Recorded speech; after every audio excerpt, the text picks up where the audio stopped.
Today we're going to talk about bracelet fixtures.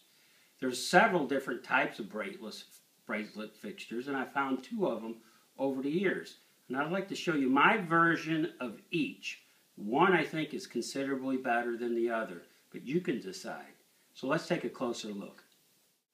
This is a bracelet fixture, but you'll notice it's really for rings. It's for little kids' rings or maybe ladies' rings. Look at how small a diameter this is. They're started at about 3/8 and go to a little more than a 1/2 inch. And what it is, it's a spring-loaded mandrel where if you tighten this thumb screw here on the end, it spring-loads out, holds the ring so you can engine turn on the face of the ring. And of course there would be a corresponding gear here that would hook to your headstock, and when it turns and rocks, the little bracelet fixture, or in this case, ring fixture, would turn. So what I've done over the years, especially last couple of years, start thinking, how could we use this technology on the Lindo White machine? Now let's take a better look at the two different versions that I've come up with. This is a mock-up using very inexpensive technology, of course, but it's basically what we have here on the old fixture. You could do a true bracelet or anything that you could fit on top of this, inside of this 1/2 inch diameter hub, which I tighten with a set screw. So really, I have my 1'8" nut, and I fastened a gear, another gear, a set of miter gears, and then of course you come around to your front. Now, if you make this in a way that this particular gear can be offset, or this gear can slide on a T-slide and still made up with all the rest of the pieces, you could change the ratio. But on the old fixture, I don't see that happening. It looks as though they're using it as a true 1-to-1.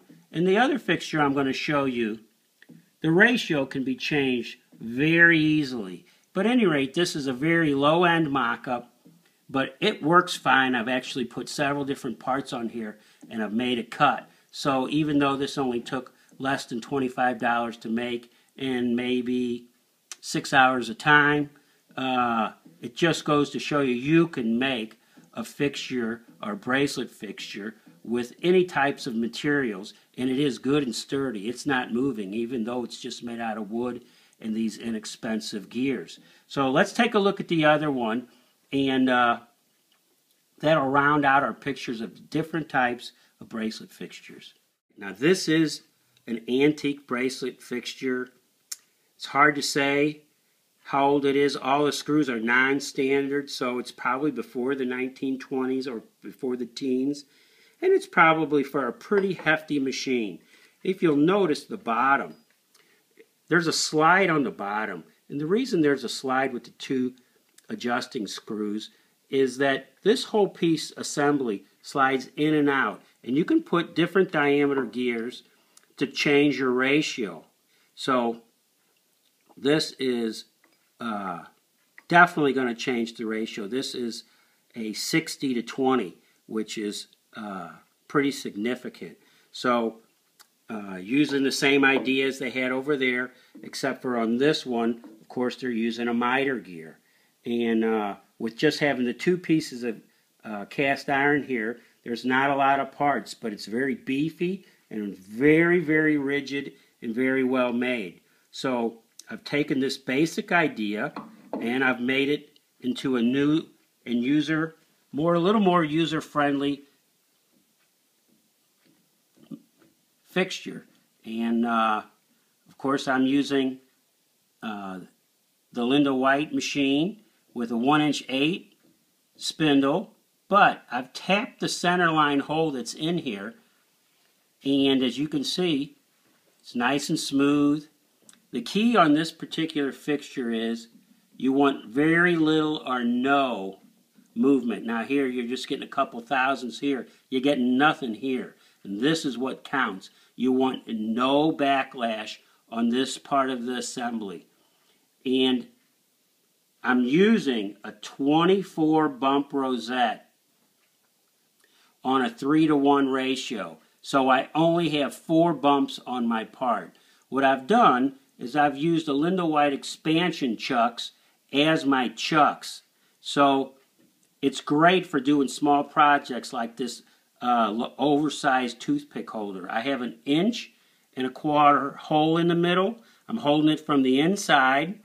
I have about a 3/16 wall, and I've only gone around it in 3 spots and left just a little bit of land between them each. And it's going to turn out to be really nice once I've finished it. So you can see that you can go around it rather quickly, and in 3 different spots at a 1/2 inch apiece. It really makes a nice part. Now, of course, you can swap these gears, change the ratio, and triple the amount of bumps. So it's whatever you want to do. But it's a really nice fixture, and it works really well with the exact same ideas that they were using 100 years ago. So that's my little demonstration of the 2 very different types of bracelet fixtures that I've found over the years. There might be something else out there, but I haven't seen it.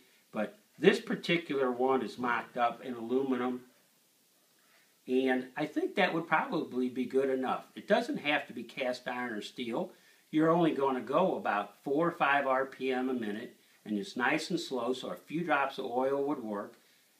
It's actually a really nice fixture, and it does really nice work. So good to see you again in the Rose Engine shop, and see us again.